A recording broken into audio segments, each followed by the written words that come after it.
Buddhists believe in birth and rebirth and the cause and effect of karma, or our actions. Every action has an effect, and people's actions tie them to the cycle of birth and rebirth, a process of endless suffering.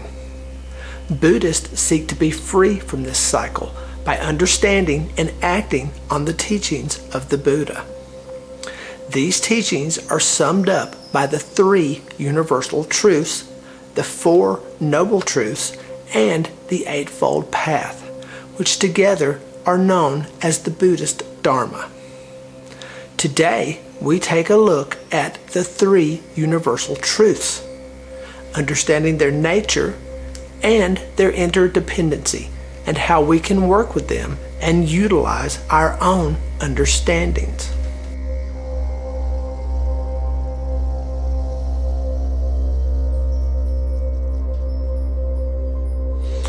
The 3 universal truths are: nothing is lost in the universe, everything changes, and the law of cause and effect.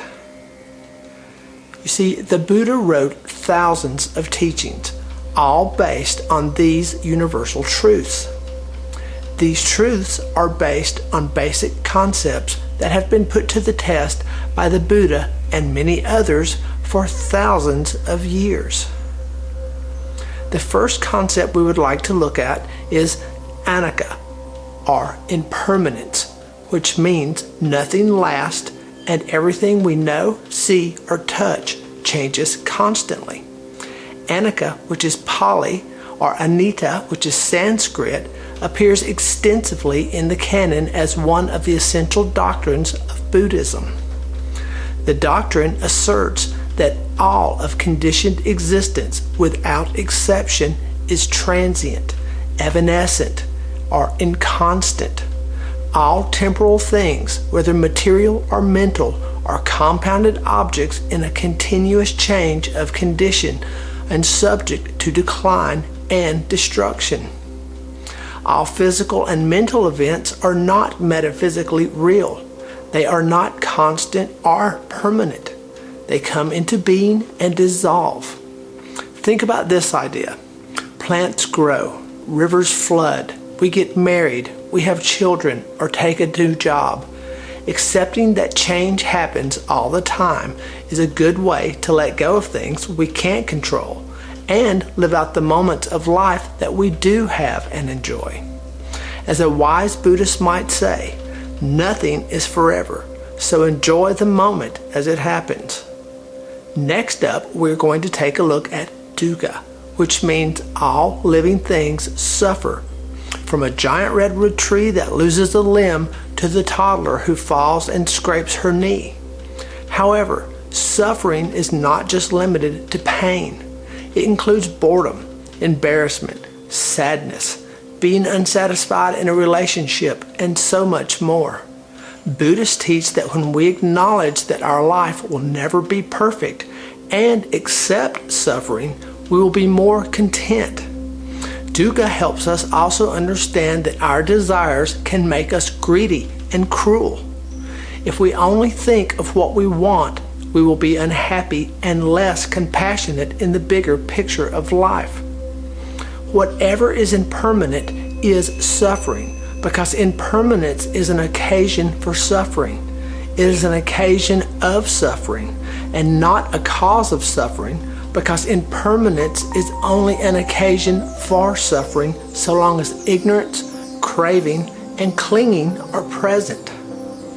As we crave and cling to the pleasant objects and feelings, hoping that they may be permanent, we are bound to suffer.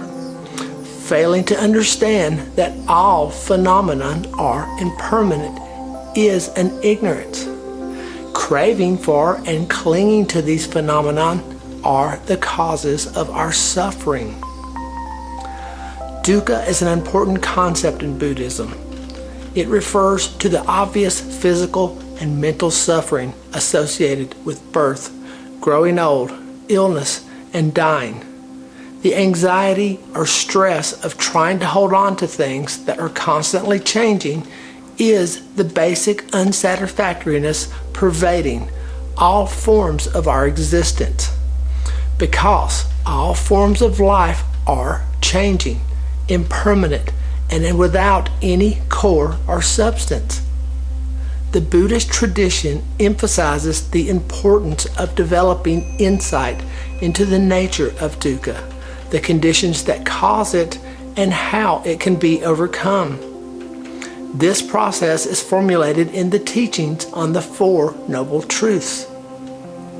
Understanding that all sensations are suffering can build up our belief and faith towards Buddhism.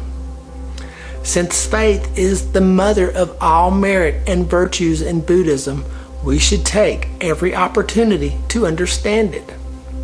Therefore, suffering itself may be a good condition to enable us to believe in the foundations of both our existence and a practice of Buddhism. The third universal truth is anatta, meaning no self. Some scholars believe this means we do not have a soul that goes into another life, only the energy recreate in this life.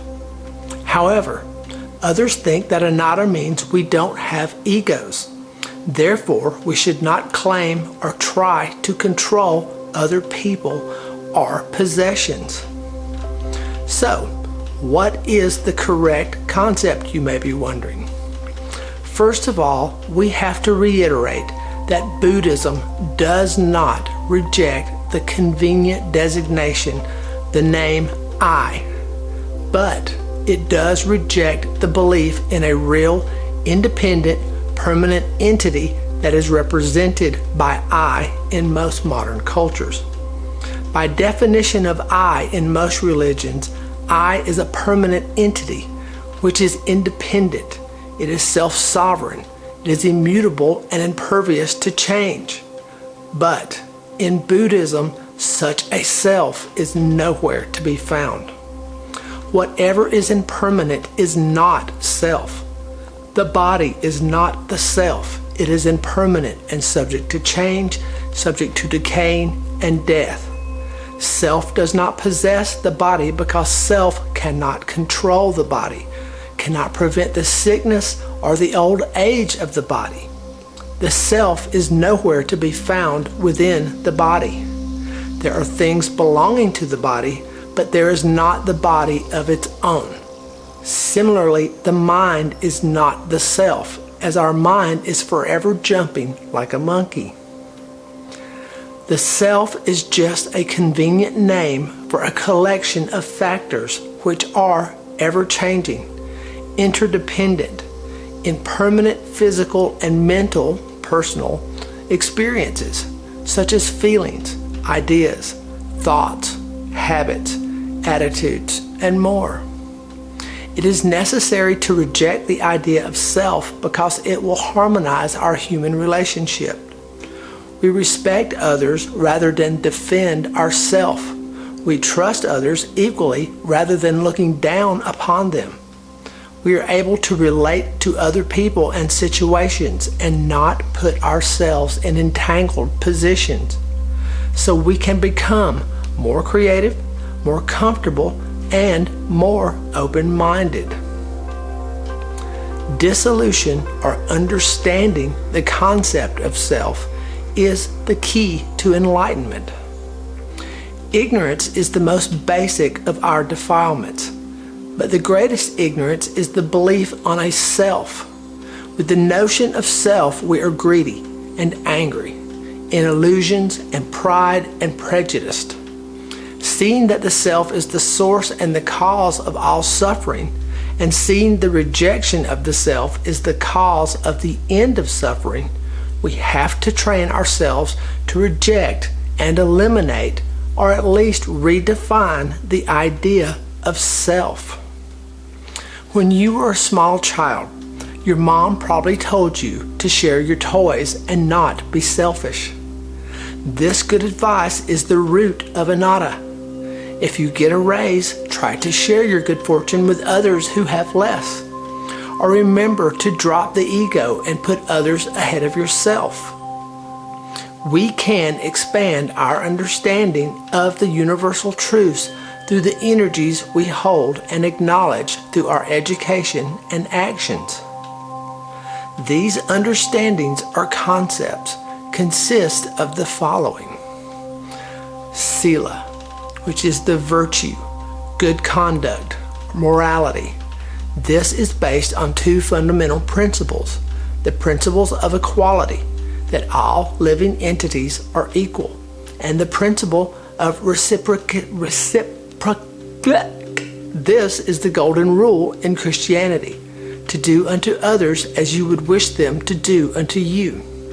It is found in all major religions. Samadhi, concentration, meditation, mental development. Developing one's mind is the path to wisdom, which in turn leads to personal freedom. Mental development also strengthens and controls the mind. This helps us maintain good attitudes and good conduct. Prana, this is discernment, insight, wisdom, enlightenment. This is the real heart of Buddhism. Wisdom will emerge if your mind is pure and calm. The important concept to remember and honor when embracing the three universal truths is the ultimate goal of Nirvana. Through the understanding of impermanence, suffering, and no self, we will have liberated ourselves from ignorance. When wisdom arises and darkness is removed, light arises. And when wisdom arises, we eliminate our attachment to existence and non-existence, and then arrive at the very doorsteps of Nirvana. Nirvana is a Sanskrit word, which is originally translated as perfect stillness. It has many other meanings, such as liberation, eternal bliss, tranquil extinction, extinction of individual existence, unconditioned, no rebirth, calm joy, and more. It is usually described as a transmigration to extinction, but the meaning given to extinction varies. Thus, there are 4 types or kinds of nirvana. The first is nirvana of pure, clear self-nature. It is commonly possessed by all individual sentient beings. It is not subject to birth and death, and does not increase or decrease. The next type is nirvana with residue. The cause, but not all the effect, karma, of reincarnation is cut off. The obstruction of affliction is removed, but not that of what is known, or the dharma. Thus, the body which remains is subject to birth and death. Those beings are considered arhats. Next is nirvana without residue. Both the cause and effect of reincarnation are extinguished. Both afflictions and what is known, the dharma, are extinguished. All kinds of suffering are externally in stillness. There is no further residue. Those beings are what we call bodhisattvas. Nirvana of no dwelling is the final, and with wisdom and compassion, those who attain this kind of nirvana will not dwell in birth and death, nor in nirvana, and will continue to rescue all living beings forever. If you enjoy this layman's introduction to Buddhism, please join me next week when we take a look at the 4 Noble Truths. If you enjoy these videos, please subscribe.